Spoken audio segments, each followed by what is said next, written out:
যে ছেলেটা চায়ের দোকানের এঁটো কাপ ধুচ্ছে রাস্তার ধারে, তাকে ডাকুন। তার কানে কানে বলুন, সুজলাং সুফলাং মালয়জ শীতলাম। হ্যাঁ, বেশ সুন্দর করে বলুন। যে মেয়েটা চাকরির নাম করে বনগাঁ কিংবা চাকদা থেকে রোজ সকালে ট্রেনে শহরে আসছে শরীরে বেচে চাল ডাল নুন কিনতে, তাকে ডাকুন। তার কানে কানে সুরেলা কণ্ঠে বলুন, সার্থক জন্ম আমার, জন্মেছি এই দেশে।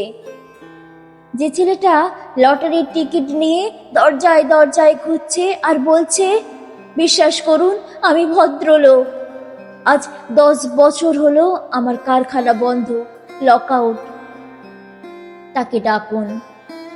তার কানে কানে বলুন, বলো বলো বলো সবে, শত বিনা বেনু রবে, ভারত আমার জগত সবার শ্রেষ্ঠ আসন লবে।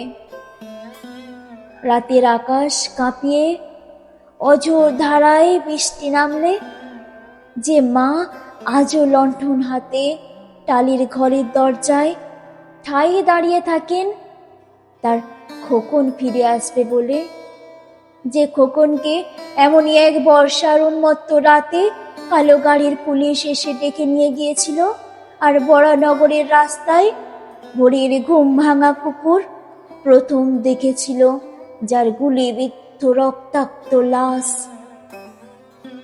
সেই মাকে ডাকুন। তার কানে কানে বলুন, হাম বুলবুল হে ইসকে, এ গুলিস্তা হামারা, সারে জাহাঁ সে আচ্ছা হিন্দুস্তান হামারা।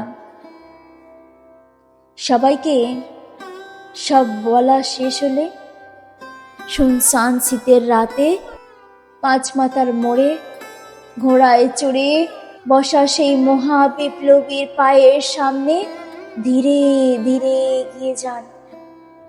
ফাঁকা রাস্তায় রাতের বাতাসে কান পাতুন, শুনতে পাবেন সেই বিপ্লবী পুরুষের বজ্রকণ্ঠ, আমি তোমাদের কাছে রক্ত চেয়েছিলাম তোমাদের স্বাধীনতা এনে দেব বলে, আমি পারিনি, কিন্তু আমি আমার সমস্ত জীবন উৎসর্গ করেছি।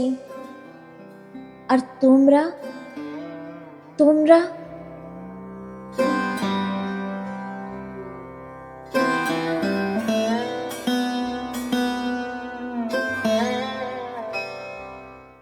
যদি কোনো ভুল ত্রুটি হয়ে থাকে নিজ গুণে মার্জনা করবেন।